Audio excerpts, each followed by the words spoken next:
Chapter 7, Episode 2, The Role of the Government. Republicans undermine government and then complain that government doesn't work.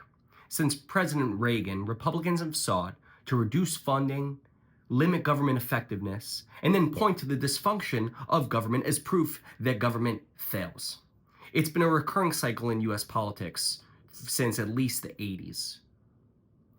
In particular, it's over debates over social programs, infrastructure, and regulatory agencies. The strategy is to starve the beast, where government's deliberately underfunded to justify cuts. Then, when services decline, critics argue that the government's inherently inefficient, rather than acknowledging the impact of the policies that created that very weakening.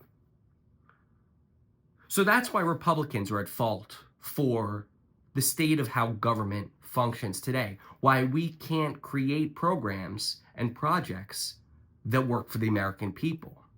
There is a clear party that has sought to undermine the ability to build capacity in government. But Republicans are not the only ones at fault here. You only have to look at democratically controlled states. Look at New York and California. They're not havens for health care for all, free college, and low-cost housing.